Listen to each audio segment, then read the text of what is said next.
Selamat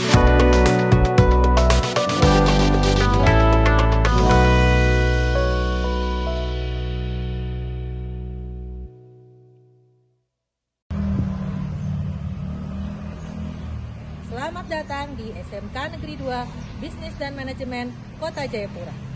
Perkenalkan, saya Hilda Herianti, guru akuntansi di SMK Negeri 2 Bisnis dan Manajemen Kota Jayapura. Inilah kisah perubahan pembelajaran yang saya sebut Ceria Papua. Cerita edukasi reflektif, inquiry aktif di Papua. Sebuah perjalanan menuju pembelajaran yang lebih hidup, kolaboratif, dan berpihak pada murid. Sebelum saya menerapkan pembelajaran inquiry kolaboratif, kelas komputer akuntansi masih berfokus pada penyampaian materi oleh guru. Murid hanya mengikuti langkah demi langkah mengoperasikan aplikasi Zahir Accounting tanpa tahu makna di balik data. Tidak ada ruang untuk bertanya, berdebat, atau mengaitkan pembelajaran dengan kehidupan nyata. Saya pun menyadari, pembelajaran kami belum menumbuhkan rasa ingin tahu dan kemandirian belajar. Tantangan pertama datang dari cara pandang yang masih terpisah. Guru akuntansi, matematika, dan bahasa Indonesia berjalan sendiri-sendiri. Sarana terbatas, waktu sempit, dan koordinasi lintas mata pelajaran bukan hal yang mudah. Tetapi saya percaya setiap tantangan adalah peluang untuk bertumbuh. Kami sepakat untuk berkolaborasi membangun pembelajaran bermakna. Dari kolaborasi itu lahirlah proyek lintas disiplin ilmu berjudul Dari Data ke Cerita, mencatat transaksi, menghitung bunga, dan menulis berita keuangan. Murid belajar mencatat transaksi di aplikasi Zahir Accounting, menghitung bunga tunggal dan majemuk menggunakan matematika, lalu menulis berita keuangan dengan bahasa yang komunikatif.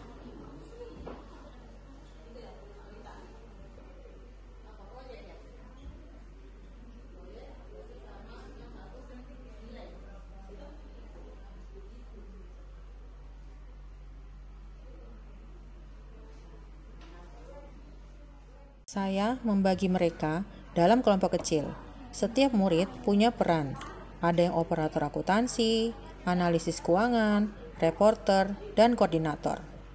Mereka belajar bekerja sama, berpikir kritis, dan bertanggung jawab pada tugasnya. Selain itu, mereka juga berlatih bagaimana caranya berkomunikasi secara efektif, saling menghargai pendapat, serta mengambil keputusan bersama untuk menyelesaikan studi kasus yang diberikan. Tempat praktik Teaching Factory Bank Mini kami ubah menjadi ruang kolaboratif.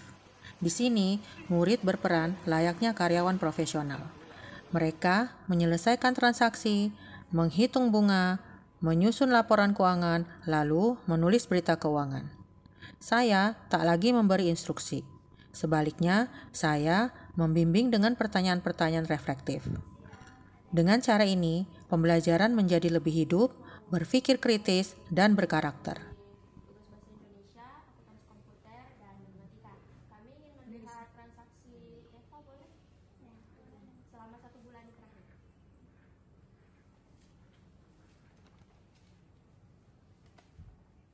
Hasilnya luar biasa. Murid tidak hanya mampu membuat laporan keuangan digital dan menghitung bunga, tetapi juga mampu menulis teks berita keuangan yang komunikatif. Mereka yang dulunya pasif, kini berani bertanya dan memimpin kelompok. Saya melihat nilai-nilai kebajikan tumbuh alami, seperti nilai kejujuran, kerjasama, dan tanggung jawab.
Saya pun membagikan praktik baik ini kepada rekan-rekan sejawat. Di sekolah kami, kini menjadikan Teaching Factory sebagai contoh ruang belajar kolaboratif berbasis nilai kebajikan. Nama saya Ibu Rini Rohmawati SPD. Saya mengajar mata pelajaran matematika di SMK Negeri 2 Jayapura. Untuk manfaat dari inquiry kolaboratif sangat bermanfaat sekali bagi kita guru dan siswa. Untuk siswanya bisa meningkatkan pemahaman secara konseptualnya karena di situ kita bisa berkolaborasi dengan mata pelajaran lain selain mata kita sendiri, sehingga anak-anak juga bisa mendapatkan manfaatnya dalam kehidupan nyata. Kemudian tantangannya ada juga, kita harus mempersiapkan waktu yang cukup panjang, jadi kita harus mendesain sebelum kita praktekannya. Assalamualaikum warahmatullahi wabarakatuh. Saya Rama Abdullah, guru IPA Sosial dari SMK Negeri 2 Bisnis dan Manajemen Jayapura. Manfaat inquiry kolaborasi dalam pembelajaran mendalam itu meliputi pemahaman konsep pengembangan keterampilan berpikir kritis dan meningkatkan kerjasama bersama tim. Saya telah melakukan inquiry kolaborasi di dalam kelas dengan menggunakan model pembelajaran PJBL. Di sini saya melihat para murid dalam berdiskusi secara aktif. Mereka menyampaikan apa yang mereka dapatkan di lapangan dengan menganalisis suatu data. Mereka sangat aktif, dari mereka yang tidak tahu menjadi mereka tahu. Kisah ceria Papua bukan sekedar cerita tentang mengajar akuntansi. Ia adalah perjalanan menyalakan cahaya dalam diri murid. Bahwa angka dapat mengajarkan kejujuran, perhitungan bunga menanamkan tanggung jawab, dan laporan keuangan melatih keberanian berkata benar. Saya percaya setiap murid memiliki cahaya. Tugas kita sebagai guru transformatif adalah menyalakannya, bukan dengan banyak bicara, tetapi dengan menghadirkan pengalaman belajar yang bermakna.